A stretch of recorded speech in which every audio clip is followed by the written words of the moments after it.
You guys know we're huge Disney fanatics, but it's not all pixie dust and magic. We've got 10 reasons you may not want to stay at the Fort Wilderness Campground. Yep, stick around. You don't want to miss this.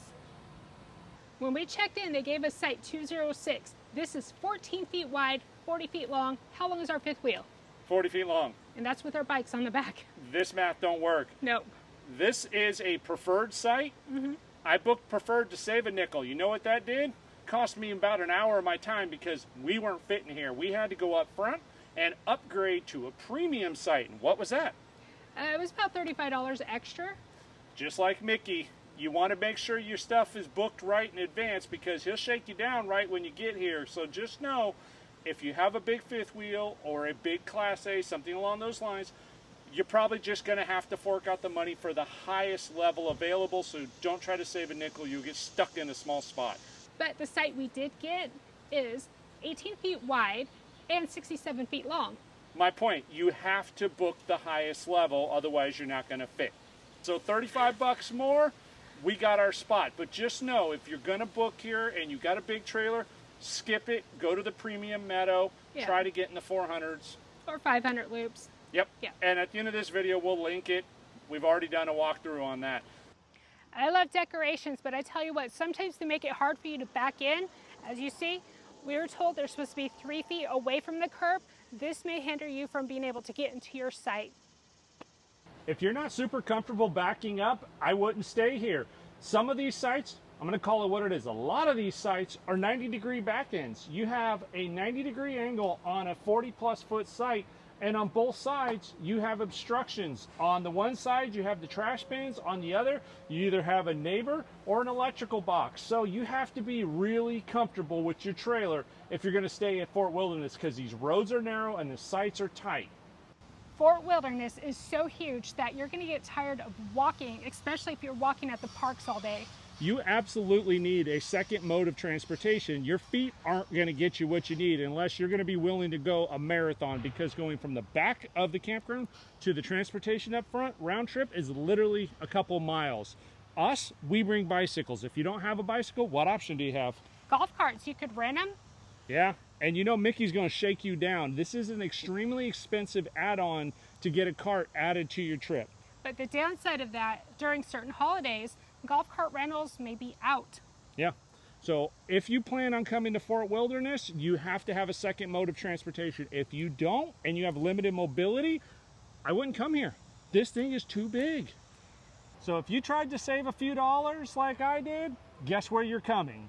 You're going to go to the reception hall at the outpost, and guess what? You're going to ask them for a different site that will fit your big fifth wheel like we did.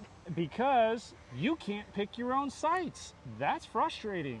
Yeah, it is, because certain sites are not wide enough or long enough, and you don't know until you get there. Yep. So if you're a super planner, Fort Wilderness will frustrate you because, as we've said, some of these things are hard to get into, but not having the ability to choose really gets on my nerves. Yeah, when you check in, you can give them some site numbers to see if they're open, but it's not guaranteed. Good luck, y'all. This is such a popular campground that if you're taking vacation time, let's just say the holidays, you may not be able to get in. That's right. It can take up to a year in advance to get reservations to come to Fort Wilderness. So if you have limited opportunity to travel, this is probably not the best place to be. Yeah, for us, it's summertime, so it was wide open. That's why we're glistening, y'all. Holy crap. But just know, Fort Wilderness is an extremely difficult campground to get into. It is, but if you can get here around the holidays, it is absolutely magical. With a little pixie dust. One thing we found out the hard way is that Fort Wilderness doesn't qualify for the early magic hours. And it doesn't qualify for late magic hours. That means you get no magic. That's so sad. It is sad because you spend a fortune staying at Fort Wilderness. You think, hey, when they have the extra hours and I can go into the park early or I can stay in the park late, I should be able to qualify. Yeah. Nope. Disney only allows that for their top tier hotels. That's true, and that's just really sad because we're bringing our own home. Yep. We don't need housekeeping. If you're paying $400 to $500 a night staying at the Grand Floridian, guess what? You qualify. If you're in the trailer park, you don't qualify. So know that you're not going to get the benefits by being in Fort Wilderness. Another downside is that the cost is so high, especially if you don't use the amenities or look for savings. Yeah, you got to work you've got to work the deals where you can. Certain times a year they'll give you 25, 35% off. If you happen to be a Florida resident, you get better rates. But let's be real, if you're not going to take advantage of Fort Wilderness and you're just kind of lounging in your RV or outside your RV, don't go. It's a waste of money. There is amazing resorts that are way cheaper. Yes. If you're looking for peace and quiet, Disney Fort Wilderness is not your place. Yeah, 2 different sets of fireworks, an electrical boat parade, and 8 billion happy magical little princes and princesses running around. Yep, and on top of that, there's golf carts that just drive around all hours of the day. You have the open Oh no, carriage. you need to go further. These golf carts are decked out. We're talking stereo systems, lights. It looks like a rolling club, and they are bumping Disney music all hours of the night. I will say it does make me want to get a golf cart just so we could trick ours out. No, but peace and quiet, this is not your relaxation, chill kind of place. This is an immersive experience into all things Disney.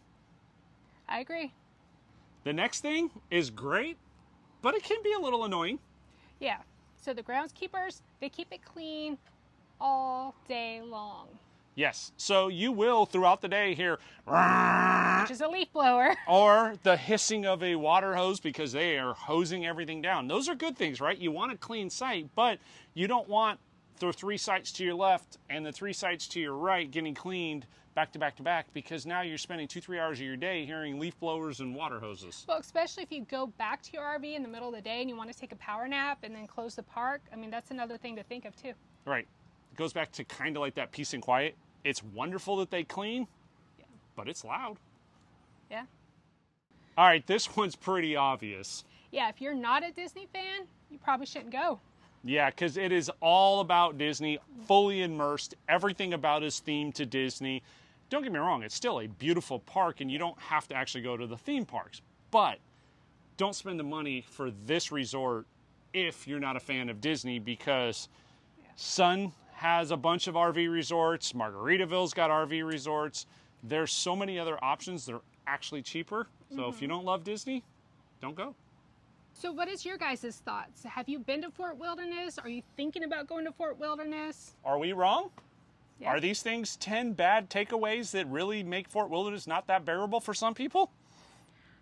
We just wanted to give you guys some insight. Now, for us, we love Fort Wilderness. We love coming here, and we take advantage of the summer sales because we're crazy like that. And the best time to visit Fort Wilderness, as long as you don't mind, billion-degree humidity, lots of heat and rain. Yeah. It's quiet. There's nobody here. And usually you can get 35+% off, so it makes it less than $100 a night, which is pretty cool. Yeah, we take advantage of some of the amenities there. Callie loves going on bike rides all around. She loves seeing the squirrels, the deers, The the turkeys. Yep. So again, tell us, are we wrong? Are these 10 things you should take into consideration before you go to Fort Wilderness? We say yes. Absolutely. Thank you guys so much for watching this. We just want to give you some insights on this Fort Wilderness. Not everything's not everything's rainbows and puppy dogs. Nope, and it's not as magical, and it can be magical. It's just That's right. perspective. Well, make sure you give us a thumbs up. Subscribe to our channel if you haven't already. If you like our content, please turn on the bell notification so you find out when we're getting another video out. And most importantly, enjoy every moment. that's right.